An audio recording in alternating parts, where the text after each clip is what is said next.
Last year, I tried to see how influential luck is in FIFA 23 by reaching Division 1 without the help of a single pack.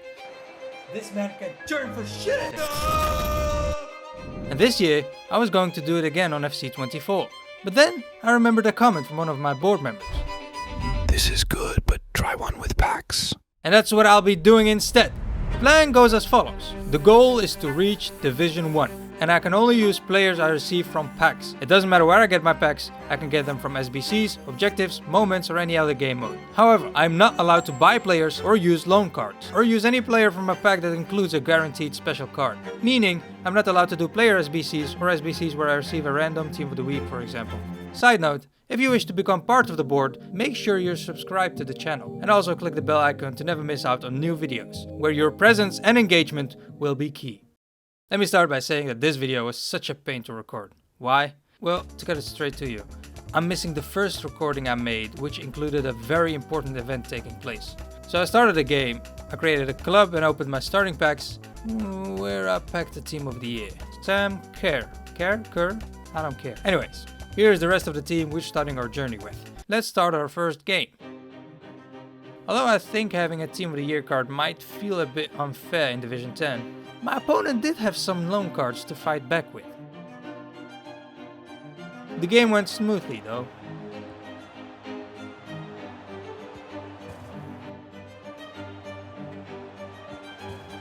And that's our first win in the bag. I forgot how loud that could be. We continued winning the next two games, which brought us to Division 9. And honestly, I was already coming up against much better teams. Compared to mine at least. But who cares? I didn't even think of making any changes to the team. Only once we reached Division 8. Because it's only then and there when I realized I still had objective rewards. Which I didn't realize until I moved to the main menu. So I opened the packs from objectives, and the most important player I packed were Team of the Week DiMarco, Odegaard, Declan Rice, and two other Team of the Week players. The rest of the players aren't too important, but enough to fill in the rest of the squad, which made the rest of the team feel much more usable.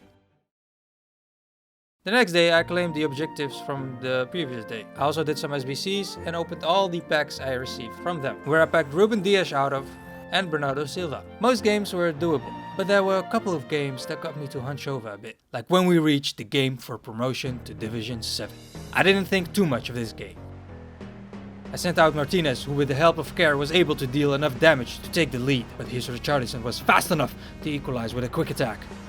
Don't fix something if it's not broken. So I did the same attack with Kerr and Martinez to take the lead back again. My opponent's EA RNG was also on his wrong side, which resulted in a 3-1, and right then and there I thought that's game over. But I was wrong, because he wasn't having any of it. In the second half, his Richarlison and Messi stepped up in an attack which I thought I could defend. An unexpected Richarlison appeared and made it 3-2. Shortly after, the opposite happened. While Richarlison was grabbing all the attention, Messi popped out of nowhere and made the equalizer. This is when I had to step up my game, which I also did. I sent in Kerr and Martinez back in for an attack, which was very effective. Then, Kerr led with the same attack, but to make things a bit more unpredictable, Sterling was the one with the killing blow. My opponent still didn't give up, however, because he managed to score again with Richarlison, but unfortunately for him, there was no time left. This was a game that got me back on my toes, because losing a game would remove the streak, which would make it a lot longer for me to finish this challenge. Which is the reason I thought of making some changes. I ended up switching Shaw, Danilo, Cal the Dragon and Sterling with some new faces. Also, the team I was facing looked a lot more threatening. My players also started to feel a tiny bit more heavy, but that wasn't going to stop me. Right, Mr. Maguire? Look in the mirror for a minute and think, how did that get there? Okay.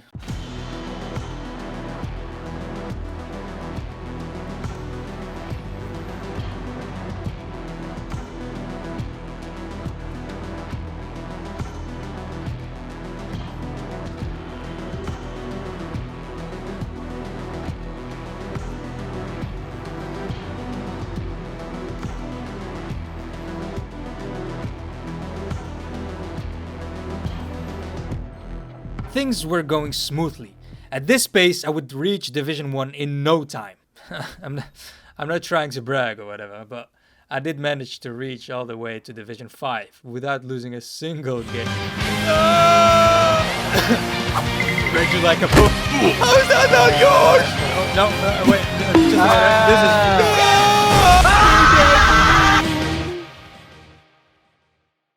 So after I reached Division 5 and lost my first game, it was also the moment when things really started to turn for me. Because the games were getting a lot more difficult, and I was losing a lot more games. I was also doing every SBC I could and packed a lot of players, which for some I tried to fit into the team. Some were good enough to stay, and then there were others who I had to report to the police because of how bad they were. Either way, I was still able to continue and push myself to fight for the game that would push me to Division 4.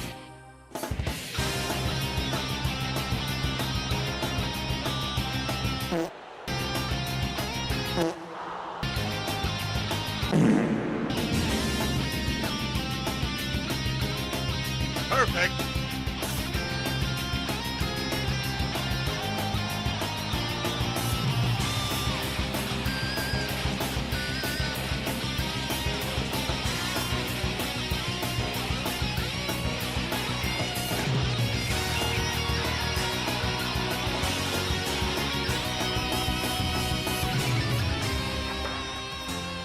Now, we did have a small issue. If you look at the bottom right, we have like 16 hours left till the season ends. And if I remember correctly, the deadline was in the morning. So most of this time I would be probably sleeping, I guess. So there was no way for me to reach Division 3. Meaning I would be pushed back a division.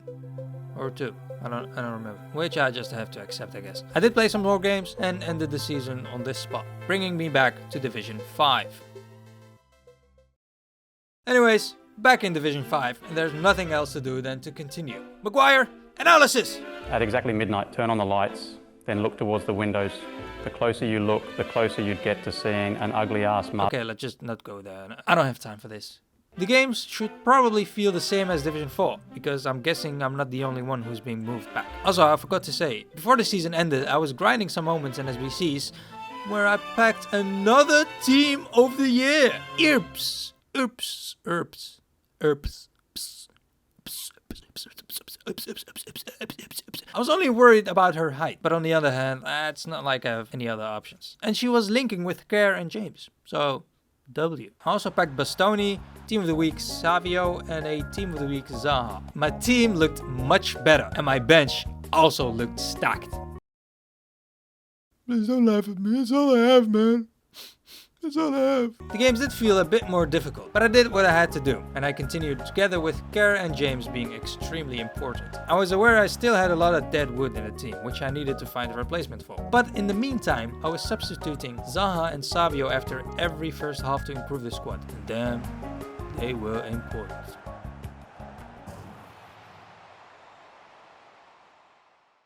Eventually, we were back where we were supposed to be, back in Division 4. And honestly, after playing a game in Division 4 and losing, I knew what was waiting for me to do, because it was feeling almost impossible for me to defend. The players I was facing were extremely fast, and although Diaz was the only one who was able to make some of the more crucial tackles, my opponents could easily bypass him with pace. So I had to put my hopes into packing a defender or two, with hopefully a bit more pace, to at least stop some of these counterattacks. This is where I made a mistake, because I was so desperate on getting a fast-paced defender, which I did, I forgot to realize the type of packs I was opening.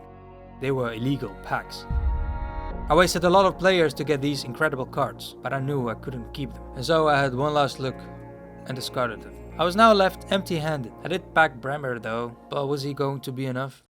Well, I don't know, you tell me. Because I was going on streaks. Pause. One moment I was on a winning streak, the other moment I was losing games left to right. One moment I was packing players like Tonali, Bacca and Gabriel. The other moment I was thinking I was packing Van Dijk, but I rather got a Van Sijk. Damn you, Van Sijk! The point is, I was struggling a lot, and I had to learn to improve by suffering, which I eventually did. It still wasn't going as smooth as I hoped, but I was making improvements. I eventually got to a point where I needed to win the next 3 games to reach Division 3, and I think at this point, I learned the way on how to handle my team. Starting every game, I was at a disadvantage, but I was still doing great. Just look at the first game. I started a game with no care in the world and sprinted through his defensive lines and immediately scored 1-0, 2-0, 3-0, and won 5-2. 5-2? However, the next game went a lot better. We started the game with Care, showing again how strong of an independent character she can be and meeps away from the defenders. Then, I don't know what happened here, but the ball wasn't going out.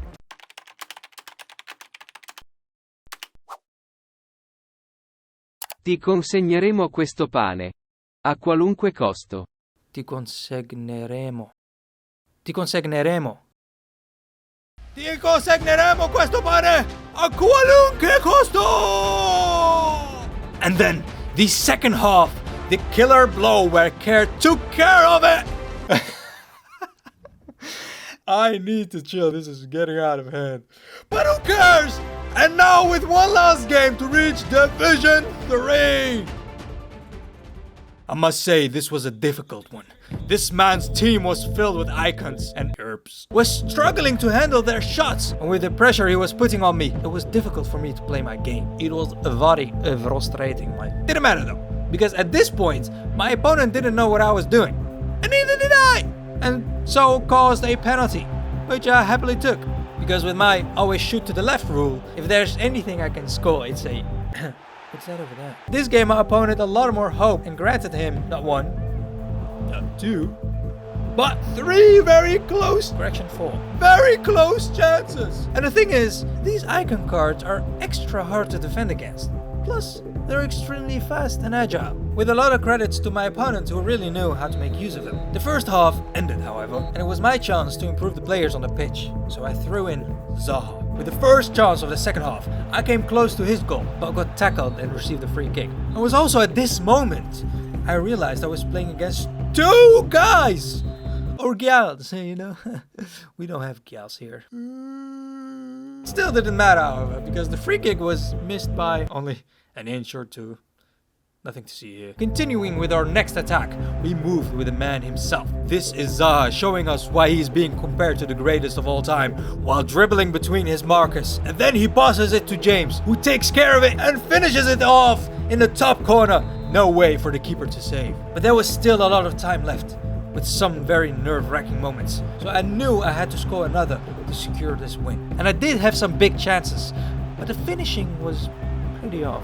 We managed to hold them off until the very last few minutes of the game, where he somehow found a way to sneak one in behind. Although this looks easy to collect, the reality shows different. And with everything falling apart right in front of my eyes, there was one man who still believed. Ruben Dias taking it off the line! Although it would have been better if he could clear it a bit further away, because this immediately brought another chance for the opponents, which he ends with... whatever that was. And that's that. The game that secured us the promotion to Division 3. I felt it in me to finish this. No more losses from here. Division 3. The land of the free and the home of getting beaten the shit out of. Let's just say that this is where things got extremely bloody. I also think that this division changed me a lot as a person. Anyways, Maguire, start the edit. Hello everyone, dear board members. After Gellop reached Division 3, he played almost over 40 games, he won some, but he also lost a lot. Like a lot. Mans was playing better when he was AFK. He will tell you that the game got a lot harder because he would come up against full icon teams, which are too OP, blah-de-blah-de-blah. But we all know the real reason. You're jack shit, Gellop. You needed me in that team. And now have a look at yourself. This dumbass played over 40 games and is still in the exact same spot. Stupid bitch. And where is that piano coming from? What's happening? Help! All board members! This is an emergency! We are in dire need of your help! It's the AI! They believe they are the better manager and are challenging you to a game of football, especially after the way you've treated them in the past. Here's what you have to do.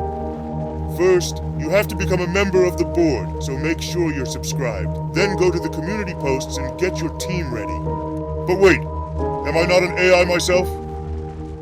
Well, guess I'll see you on the Giga Pitch.